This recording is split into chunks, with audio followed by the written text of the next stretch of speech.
संत वृंद, उपस्थित नागरिक सज्जन, माता भगिनी,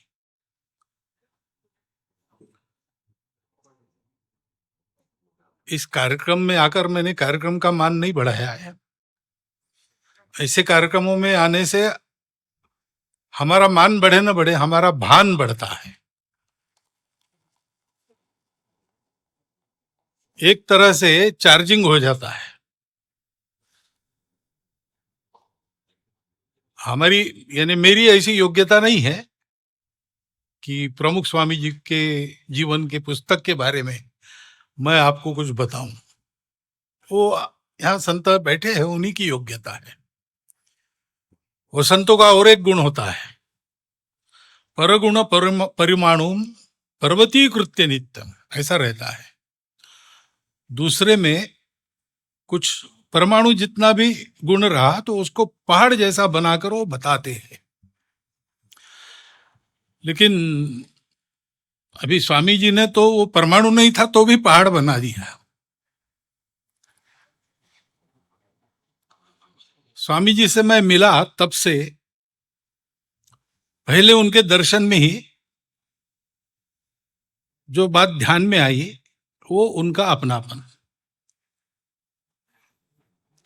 सामने वाला व्यक्ति किस योग्यता का है ये बिना देखे जो भी आता था, दूर रहे या पास रहे, उसको स्नेह मिलता था। ये मैं इसलिए बता रहा हूं कि संस्कृति नाम का जो विषय है उसके मूल में ये बात है। सामान्य भाषा में हम संस्कृति इसको क्या समझते हैं? तो एक भद्र आचरण, संस्कार युक्त आचरण। आपस का व्यवहार भद्रता युक्त कब होता है? जब एक दूसरे के बारे में सद्भावना, आत्मीयता हो। अगर एक दूसरे से संबंध हम नहीं मानते तो रूखा सूखा व्यवहार होता है, और एक दूसरे का संबंध शत्रुता का मानते हैं तो झगड़ा होता है। अच्छा व्यवहार रहे वो तब होता है जब मन में सद्भाव है, और सद्भाव उस आत्मीयता से निकलता है जो आत्मा से निकलती है। श्रीमद् भागवत में ही धर्म के 4 पैर बताए। सत्य, करुणा, शुचिता, तपस। पहला सत्य है, और वो अपने भारत की परंपरा का सत्य है। वो सत्य एक धरोहर के नाते भारत ने समेट पर रखी है, और समय समय पर दुनिया को देने का उसका ईश्वर प्रदत्त कर्तव्य वो करता है। वो सत्य क्या है? तो सर्वम खलु इदं ब्रह्मम, ऐसा कहते हैं। सब एक ही है, दिखते हम अलग अलग है, चलते बोलते सब अलग अलग है, परंतु ये एक भास है, भ्रम है। एक हद तक चलता है, उसके बाद नहीं चलता। वास्तव में हम सब एक हैं, हम जुड़े हैं। ये जुड़ाव भारत के पास है, दुनिया के पास नहीं है, इसलिए दुनिया संकट में है और भारत से अपेक्षा कर रही है। भारत के पास ये सत्य है, प्राचीन समय में इस सत्य को प्राप्त किया हमारे पूर्वजों ने और हमको दिया, और अब तक वो हमारे पास है। इसका कारण क्या है? इसका कारण संत है, क्योंकि ये सत्य तो व्यवहार से प्रकट होता है। उस व्यवहार को जीते हैं हम लोग। इक्का दुक्का व्यक्ति नहीं, पूरा समाज जी के दिखाता है, अपना जीवन ठीक चला के दिखाता है उस व्यवहार के आधार पर। अपना भी भला करता है, सबका भला करता है, तब लोग उस सत्य को मान्य करते हैं। भारतवर्ष ने ये बार बार किया है, सदियों से करता आ रहा है और फिर करेगा। ऐसा क्यों है? क्योंकि आचरण के मार्ग में बहुत बाधाएं हैं। स्वार्थ के मोह आकर्षण है, भय की मजबूरी है, रास्ता भटकने का भय होता है, ये सब होता है। परंतु इन सब बाधाओं को दूर कर फिर से उस सत्य की प्रस्थापना करने का काम करने वाले ईश्वर अंश हमारे यहां प्रकट होते रहते हैं। संत ज्ञानेश्वर महाराज ने ये मांग मांगी भगवान से, जब ज्ञानेश्वरी पूर्ण की उन्होंने लिखकर, तो अंत में पसायदान मांगा और उसमें यही मांगा कि ईश्वर निष्ठांची मांदियाळी, ईश्वर निष्ठ लोगों की मंडली प्राप्त होते रहे सदा मनुष्य जाति को, क्योंकि उनकी प्रतिज्ञा है। संत तुकाराम महाराज हो गए, उन्होंने बताया हम वैकुंठ के वासी हैं, हम ही वैकुंठवासी।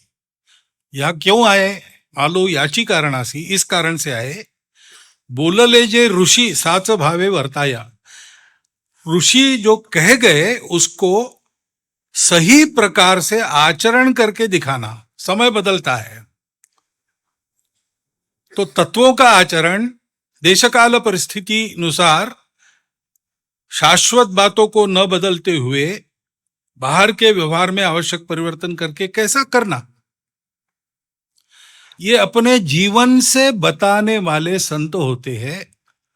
क्योंकि संत और भगवंत इनमें अंतर नहीं होता,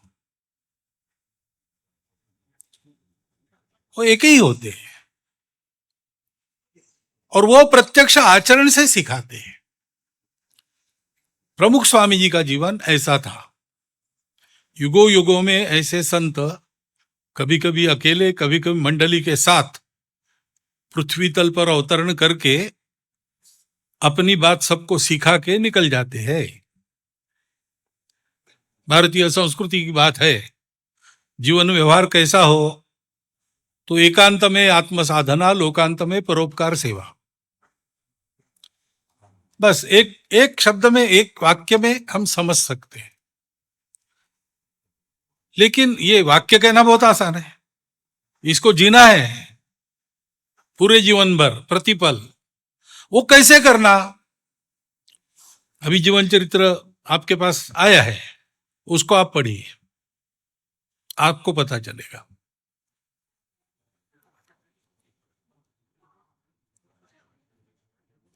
दो प्रकार है, ये जैसा मैंने कहा, सत्य, करुणा, शुचिता, तपस। मन में सत्य है तो करुणा अपने आप आती है, हम सब एक है ये पता चला तो संवेदना अपने आप आती है। ऐसा जीने से जीवन पवित्र होता है, शुचिता भी अपने आप आती है और विनायास तपस हो जाता है। ये एक प्रकार है। दूसरा प्रकार, हमारे जैसे सामान्य लोग, हम पहले तपस करते हैं। तपश्चर्या से हमारे जीवन में अंतर्बाह्य शुद्धि होती है। शुद्धि होने के कारण हमको अपने आप मन में सत्य का स्फुरण होते रहता है, और वो सत्य का स्फुरण होने लगा तो करुणा का स्फुरण भी अपने आप होता है। कुछ लोग ऐसे रहते हैं कि जिनको तपस से प्रारंभ करने की आवश्यकता नहीं हो, सब पहले हो चुका है, वो अभी तद्रूप बन गए हैं। वैसे इस दुनिया से भी उनको कुछ लेना देना नहीं, यहां आने की जरूरत भी नहीं है। लेकिन जो करुणा है उसके कारण वापस आते। इसी जबलपुर में पूज्यनीय गुरुजी ने एक भाषण किया था योगी अरविंद जी पर। तब उन्होंने ये कहा था कि ऐसी कल्पना कीजिए कि एक बड़ा मैदान है, उसमें बहुत सारे लोग खेल रहे, सब अपने अपने व्यापार वहां कर रहे। एक बड़ी दीवार है, इधर तो जीवन का कोलाहल है, कलह है, सब कुछ है, लेकिन उधर सब शांत है। इसमें से कुछ लोग प्रयास करके उस दीवार के ऊपर उसको लांघकर उधर पहुंच जाते। उधर का जीवन बहुत शुद्ध, पवित्र, सुंदर, आनंदमय है, इधर आने की आवश्यकता नहीं है।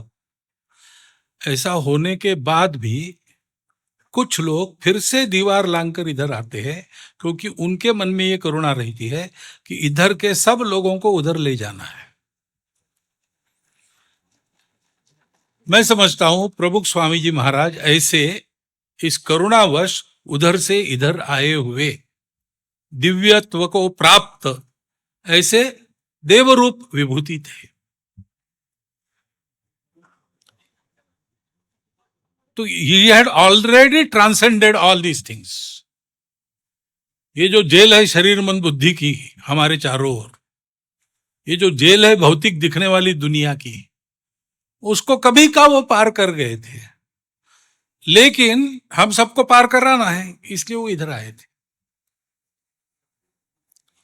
ऐसा उनका जीवन था,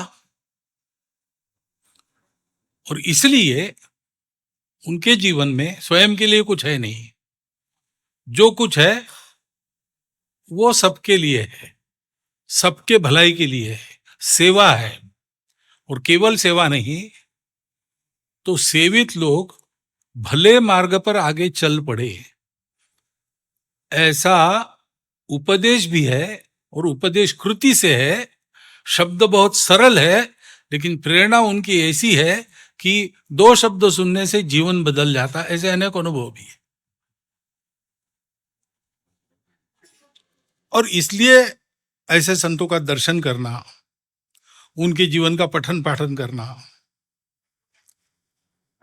उनको सुनना, कुछ भी हमारे भाग्य में आ जाए तो वह हमारे जीवन को एक सही दिशा में प्रवर्तित करने वाला लाभ होता है।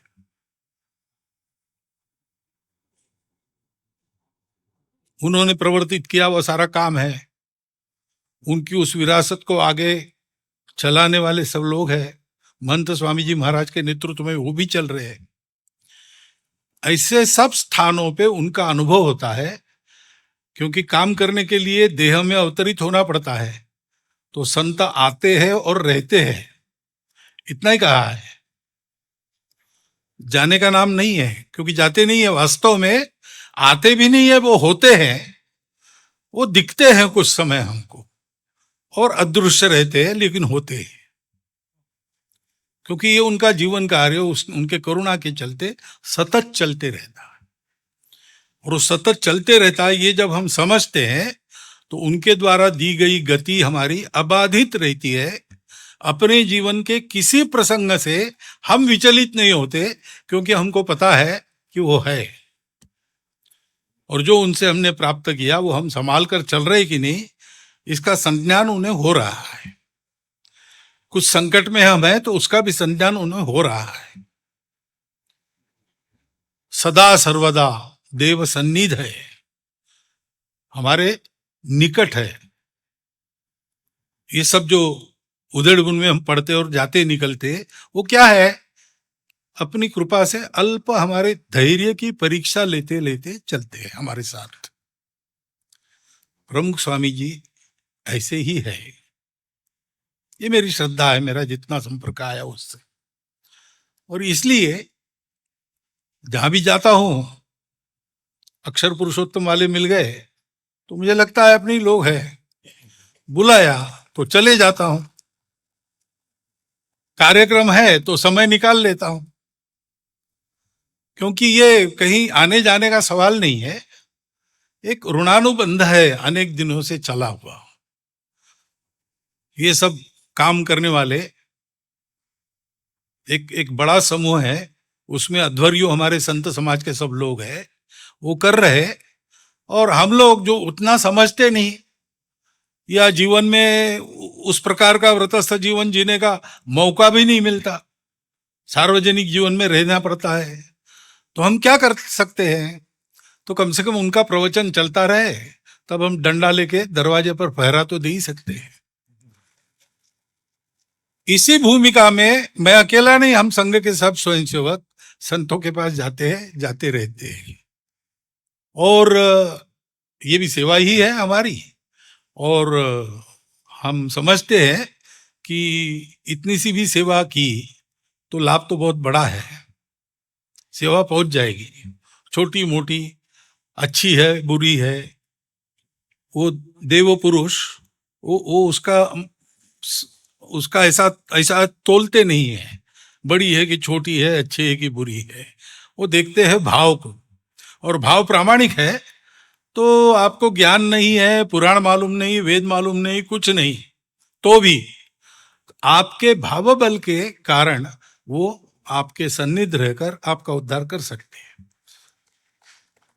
उस भाव को लेके मैं यहां आया हूं। बस जैसा मैंने कहा, हमको ज्ञान समझ में नहीं आता, पुराण समझ में नहीं आता, वेदों के वचन हमको समझ में नहीं आते, क्या क्या आगम की गांठे है, निगम का भेद है, ये सब तुकाराम महाराज के शब्द है, वो भी उधार का ही है मेरे पास। बस मेरा भोला भाव है, उस भाव से मैं आता हूं। उस भाव को इतना अच्छा तोलकर मेरे बारे में ऐसे शब्द सारे ये लोग कहते, ये उनका गुण है, पर गुण परमाणुन पर्वती कृत्य नित्यम। लेकिन उस भाव के चलते ही जो अनुभव है, उससे मैं कह सकता हूं आपको कि इनके संगति में रहना, पार्थिव शरीर आज दिख नहीं रहा होगा, लेकिन एक अक्षर शरीर उस पुस्तक के माध्यम से मिला है, और वो पुस्तक रचना करने वाले भी कौन है उनका पर्याप्त परिचय हो गया, बद्रीदास जी महाराज की। और ये ज्ञान साधना अभूतपूर्व है और प्रसिद्ध भी है। तो इस पुस्तक का पठन पाठन, उसमें से अपने लिए क्या संदेश है समझना, और ये भूत मात्र की भक्ति है, भारत की परंपरा जैसी है, विश्वरूप भगवान की पूजा है, स्वयं के जीवन का उद्धार करना, और अपने साथ साथ अपने ही लोग हैं, जितने साथ चल सकते, जैसे साथ चल सकते, उनको लेके चलना। ये सामर्थ्य देने वाली ये किताब है। हम सब लोग इसका अध्ययन करें, पठन करें, पारायण करें, और पुस्तक में जो है उसका भाव समझकर उसका अनुकरण करें। इसकी आवश्यकता हमको भी है, अपने देश को भी है, क्योंकि उसको एक कर्तव्य अपना पूरा करना है, उसका समय आया है। और दुनिया को भी है, क्योंकि दुनिया के पास हमारे भारत देश के अलावा दूसरा कोई रास्ता नहीं है। और भारत देश धर्म संस्कृति के लिए प्रयोजित है, धर्म संस्कृति के लिए जीता है, धर्म संस्कृति के लिए ही उसको जीना है। और इसलिए एक पंथ में तीन तीन काज साधने वाला ये काम हम करें, ऐसा एक अनुरोध आप सबके सामने रखता हूं। और मेरे 4 शब्द आपने सुन लिए, इसलिए आपके प्रति कृतज्ञता व्यक्त करता हुआ संत चरणों में मेरा प्रणाम निवेदित करके मैं विराम।